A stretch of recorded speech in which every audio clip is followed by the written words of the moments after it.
नमस्कार। आप सबका बहुत बहुत बहुत स्वागत है कॉन्स्टलेशन एस्ट्रोलॉजी में और मैं हूं ज्योतिर्विद राहुल सिंह। सर्वप्रथम आप सबको दीपावली की हार्दिक शुभकामनाएं। देखिए, हमारी संस्कृति में सनातन धर्म में दिवाली जो है वो एक महान पर्व है। ये 5 दिन का पर्व है, एक दिन का पर्व नहीं है। इसमें हम लोग सबसे पहले धनत्रयोदशी, धनतेरस, उसके बाद नरक चतुर्दशी, फिर दिवाली, उसके बाद गोवर्धन पूजा जिसमें मुख्य रूप से भगवान श्री कृष्ण की पूजा होती है, और अंत में भाई दूज मनाकर इस महान पर्व का समापन करते हैं। इस साल जो सबसे महत्वपूर्ण बातें हैं धनत्रयोदशी या दिवाली को लेकर, इनकी तिथियों को लेकर होने वाला कंफ्यूजन है। तो मुख्य रूप से इस वीडियो और इस कार्यक्रम में हम आज धनत्रयोदशी के बारे में यानी धनतेरस के बारे में बात करेंगे। और जिन टॉपिक्स पे हम चर्चा करेंगे वो टॉपिक्स हैं कि इस साल धनत्रयोदशी किस दिन मनाई जानी चाहिए, 23 अक्टूबर को या 22 अक्टूबर को। दूसरा, धनत्रयोदशी में किन देवी देवताओं की पूजा की जाती है और क्यों की जाती है। धनत्रयोदशी में पूजा का शुभ मुहूर्त क्या है, हमें किन चीजों की खरीदारी करनी चाहिए, किन चीजों की खरीदारी नहीं करनी चाहिए। साथ साथ मैं आपको 2 महत्वपूर्ण और उपयोगी मंत्र दूंगा जिनके जाप से धनत्रयोदशी के दिन आपके घर के अंदर सुख समृद्धि का आगमन होगा और घर के प्रत्येक व्यक्ति का स्वास्थ्य भी अच्छा बना रहेगा। तो बने रहिए इस वीडियो में। देखिए, इस साल जो त्रयोदशी तिथि है वो लग रही है शाम को 6:02 पे शनिवार को और समाप्त हो रही है रविवार को 6:01 पर।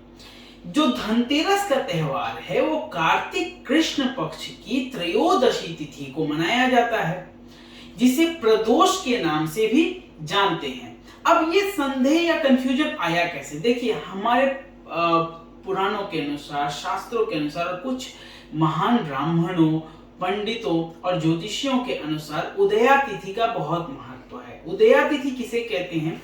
जिस तिथि में सूर्योदय हो उसे उदया तिथि कहा जाता है।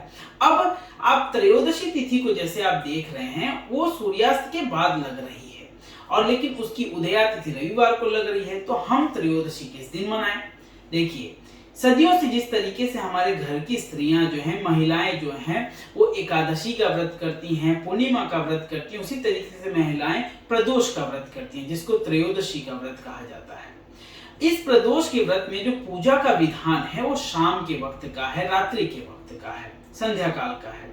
और हमें संध्या काल किस दिन मिल रहा है? शनिवार की शाम को मिल रहा है, क्योंकि रविवार को तो शाम को ठीक 6 बजे करीब करीब त्रयोदशी तिथि समाप्त हो जाती है। दूसरा, ये भी मान्यता है कि जो धनतेरस में खरीदारी की जाती है, चाहे वो मूर्तियों की खरीदारी हो, खील बताशों की खरीदारी हो, वो भी आपको शाम के वक्त, शनिवार संध्या के वक्त या रात्रि के वक्त की जाती है। तो मुख्य तौर पे जो धनतेरस है वो शनिवार 22 अक्टूबर को शाम को 6 बजे के बाद मनाया जाना चाहिए। दूसरी चीज, धनतेरस मनाते क्यों हैं? देखिए, प्राचीन काल में हमारे देवों और असुरों के बीच समुद्र मंथन के दौरान एक देवता का प्राकट्य हुआ था। ये देवता सफेद वस्त्र में, हाथों में एक सोने का कलश लेकर प्रकट हुए थे, और ये देवता एकाकी थे, मतलब इनकी एक आंख थी, और इनका नाम है धन्वंतरी। इन्हें आयुर्वेद का देवता भी माना जाता है, साथ साथ इन्हें देवताओं का वैद्य भी मानते हैं।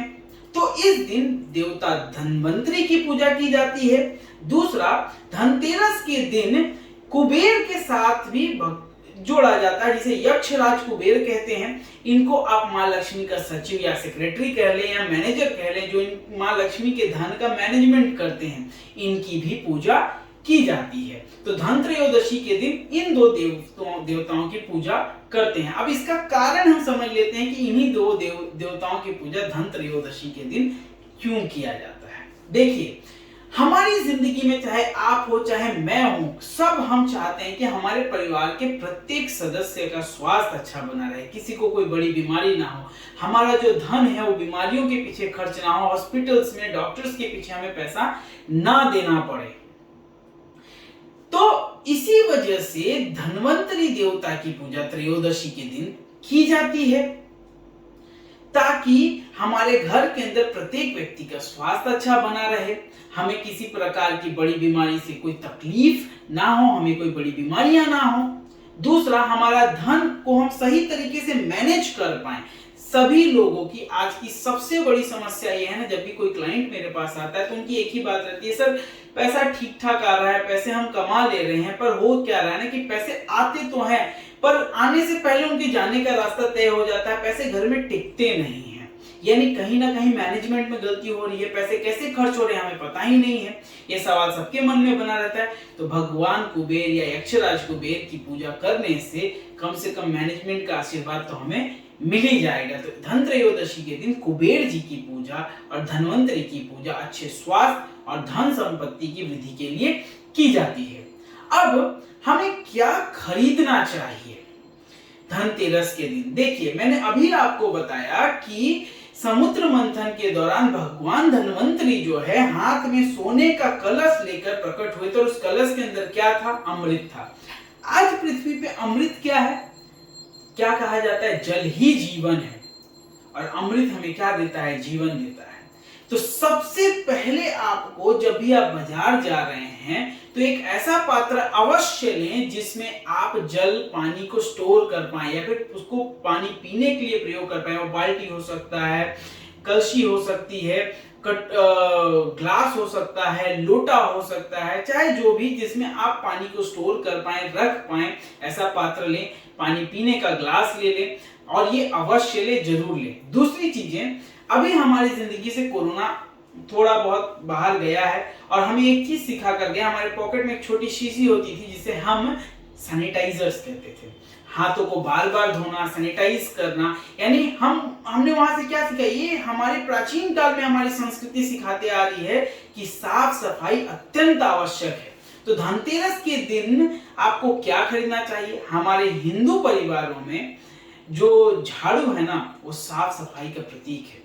तो झाड़ू आपको अवश्य अवश्य अवश्य खरीदना चाहिए धनतेरस के दिन, क्योंकि अगर आपके घर में हाइजीन ही नहीं है, साफ सफाई ही नहीं है, तो आप अच्छे स्वास्थ्य की कामना कर ही नहीं सकते। और अच्छे स्वास्थ्य की कामना अगर आप नहीं कर पा रहे हैं तो आप अपने धन को गलत जगह यानी हॉस्पिटल्स में डॉक्टरों को देने के लिए तैयार हो जाइए।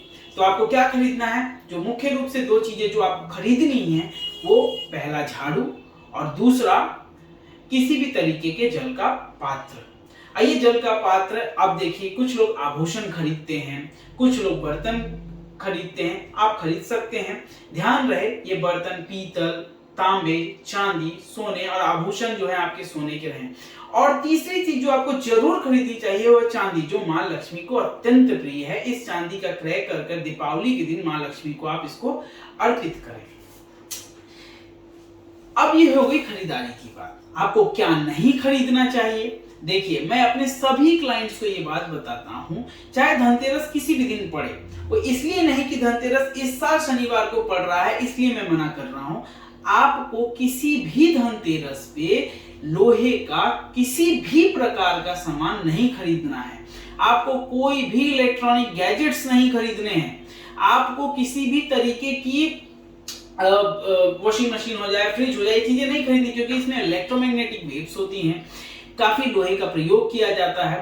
तो आप इसके आगे धनतेरस के कुछ दिन पहले खरीद लें। दिवाली ऑफर की सबको वेट रहती है, या उसके बाद कुछ दिनों में अच्छे मुहूर्त देखकर अपने ब्राह्मणों से, अपने ज्योतिषियों से बात करके खरीद लें, पर धनतेरस के दिन ना खरीदें तो ही बेहतर रहेगा।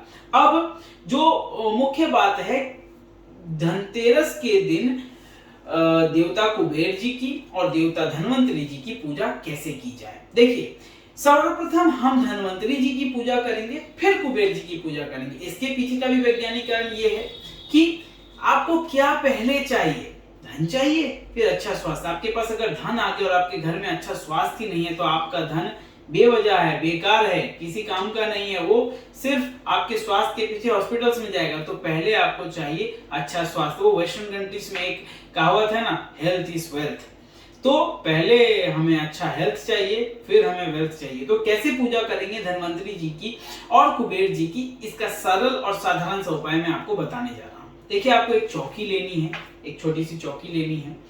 उसमें पिंक, गुलाबी रंग का, पीला रंग का या लाल रंग का कोई कपड़ा बिछा लेना है। उस चौकी की स्थापना आपको उत्तर दिशा में करनी है। क्या सामग्रियां चाहिए? सफेद पुष्प और उसकी माला, सफेद फूलों की माला आपको चाहिए धन्वंतरी जी के लिए। पीले फूलों की माला आपको चाहिए कुबेर जी के लिए। पीले पुष्पों की माला चाहिए आपको कुबेर जी के लिए। सफेद मिठाइयां चाहिए आपको धन्वंतरी जी के लिए और सफेद पीली मिठाइयां चाहिए आपको कुबेर जी के लिए। आपको क्या करना है, उस चौकी के ऊपर पहले धन्वंतरी जी की स्थापना करनी है, फिर कुबेर जी की स्थापना करनी है। आपको अगर मूर्तियां नहीं मिल रही तो आप फोटोज भी लेकर आ सकते हैं, तस्वीरें भी लेकर आ सकते हैं। और ये मूर्तियां आपको तभी खरीदनी है धनतेरस के दिन, जिस समय आप माँ लक्ष्मी और गणेश जी की मूर्ति खरीदे, खील बतासे सब खरीद रहे हैं, उसी दिन ये मूर्तियां या तस्वीरें आप खरीद कर लेकर आएं और शुभ मुहूर्त के अंदर इनकी स्थापना चौकी के ऊपर करें। आपको 2 बड़े बड़े दीपक लेने हैं, घी के दीपक, और दीपक एक मुखी जलाना है। एक बाती ऐसे लगेगी, दूसरी बात इसको काटते हुए लगेगी, एक ही तरफ दीपक जलेगा। दीपक के नीचे थोड़ा थोड़ा चावल रख दें, कुबेर जी के सामने थोड़ा अक्षत रख दें, धन्वंतरी जी के सामने थोड़ा अक्षत रख दें। रखने के बाद उसी अक्षत के ऊपर दीपकों की स्थापना करें। दीपक जलाते वक्त आपको इन मंत्रों को बोलते हुए दीपक जलाना है। धन्वंतरी जी के समक्ष आप जब दीपक जलाएं तो इस मंत्र को बोलते हुए दीपक जलाएं। ओम धन्वंतर्यै नमः, ओम धन्वंतर्यै नमः। इस मंत्र को बोलकर धन्वंतरी जी के सामने दीपक जलाएं। फिर कुबेर जी के सामने ओम ह्रीं कुबेराय नमः, ओम ह्रीं कुबेराय नमः। इस मंत्र को बोलकर कुबेर जी के सामने जो है दीपक जलाएं। फिर सफेद पुष्पों की माला और पुष्प जो है कुबेर जी धन्वंतरी जी को अर्पित करें और पीले पुष्पों की माला जो है कुबेर जी को अर्पित करें। उसके बाद एक पान के पत्ते पर थोड़ी सी सुपारी, लौंग और सफेद मिठाई जो है धन्वंतरी जी को अर्पित करें। पीली मिठाई जो है इसी तरीके से कुबेर जी को अर्पित करें। फिर उसी आसन पे बैठकर धन्वंतरी जी के मंत्र का पाठ आप 108 बार करें, या धन्वंतरी स्तोत्र अगर आप जानते हैं तो उसका भी पाठ आप कर सकते हैं। 108 बार आपको करना है। ओम धन्वंतर्यै नमः इस मंत्र का 108 बार जाप करना है। फिर ओम ह्रीं कुबेराय नमः इस मंत्र का आपको 108 बार जाप करना है। देखिए, प्राचीन काल से प्रदोष का जब व्रत स्त्रियां करती हैं तो उसमें वो महादेव की पूजा करती हैं। तो जो लोग महादेव के भक्त हैं, उनकी पूजा करना चाहते हैं, तो धनतेरस के दिन आप किसी भी शिव मंदिर चले जाएं, या फिर अगर आपके घर में शिवलिंग है तो उनका अभिषेक कर लें। और अगर अभिषेक नहीं भी कर पा रहे हैं तो धन्वंतरी जी के समक्ष ही बैठकर इस मंत्र का जाप 108 बार कर लें। और मैं इस बात को सुनिश्चित करता हूं कि इस मंत्र का जाप त्रयोदशी के दिन करने से आपके घर में सभी लोगों का स्वास्थ्य अच्छा अवश्य बना रहेगा, या फिर आपके साथ होने वाली किसी भी प्रकार की दुर्घटना या बीमारियों से आपकी रक्षा अवश्य होगी। ये मंत्र है ओम मृत्युंजयाय रुद्राय नीलकंठाय संभवे अमृतेशाय सर्वाय महादेवाय ते नमः। फिर से एक बार सुन ले। ओम मृत्युंजयाय रुद्राय नीलकंठाय संभवे अमृतेशाय सर्वाय महादेवाय ते नमः। इस मंत्र का जाप 108 बार अवश्य कर लें। उसके बाद आसन के नीचे जल देकर भगवान धन्वंतरी और कुबेर जी के समक्ष प्रार्थना करते हुए उठें, जो आपकी दिल की कामना, अच्छा स्वास्थ्य, धन, संपत्ति, समृद्धि के लिए कामना करें। अब आपको वो शुभ मुहूर्त बताता हूं जिस समय आपको ये पूजा करनी है। देखिए, हम पूजा उस लग्न में करते हैं जिस समय स्थिरता हो। हम चाहते हैं कि हमारे घर के अंदर धन स्थिर रहे, संपत्ति स्थिर रहे, समृद्धि स्थिर रहे। हम जिन आभूषणों की खरीदारी करके ला रहे हैं वो हमारे घर के अंदर बना रहे, स्थिर रहे, किसी बुरी वक्त की वजह से वो हमारे घर से चला ना जाए। तो स्थिर लग्न में पूजा करना या स्थिर लग्न में खरीदारी करना बहुत अच्छा माना जाता है। तो वो स्थिर लग्न है वृषभ लग्न, जिसे 12 राशियों में कुछ राशियां स्थिर होती हैं, उनमें वृषभ लग्न बहुत ही शुभ माना जाता है, जहां चंद्र उच्च के होते हैं। तो उस समय मैंने जो है नोट कर लिया था, मैं आपको बताता हूं। ये रहा जो समय है वृषभ लग्न का, वो 6:26 से 8:24 का होगा। उस समय आप पूजा और खरीदारी दोनों कर सकते हैं। अगर आप उस समय पूजा नहीं कर पा रहे हैं तो एक और चौघड़िया में मुख्य समय बन रहा है 9:47 से 11:21। इस समय भी आप अच्छी तरीके से खरीदारी कर सकते हैं। आशा करता हूं कि ये वीडियो आपको अच्छी लगी होगी और जिस तरीके से मैंने पूजा की विधि बताई है उस तरीके से आप पूजा करेंगे, और अगर आप खुद नहीं कर रहे हैं तो किसी अच्छे प्रकांड ब्राह्मण से आप अपने घर की पूजा पाठ अवश्य करवा लेंगे। धनतेरस का त्यौहार, दीपावली का त्यौहार आप सबके घर में बहुत बहुत खुशियों का आगमन लेकर आए। माताओं, बहनों और सबको अच्छे स्वास्थ्य की प्राप्ति हो, सभी लोग जीवन में बहुत आगे बढ़ें, इसी कामना के साथ आप सबको दीपावली त्यौहार की हार्दिक शुभकामनाएं। दीपावली की पूजा विधि, उसमें किए जाने वाले प्रयोगों के साथ मैं कुछ वीडियोस डालने की कोशिश अवश्य करूंगा शनिवार सुबह को या दीपावली की सुबह को, तो आप जरूर देखें। इस वीडियो के अंदर अगर आपको कुछ समझ ना आया हो तो कमेंट बॉक्स में कमेंट करके आप मुझसे सवाल पूछ सकते हैं या मुझे सीधे मैसेंजर पे मैसेज करें, मैं उसका जवाब आपको अवश्य दूंगा। आप सबको हैप्पी दीपावली।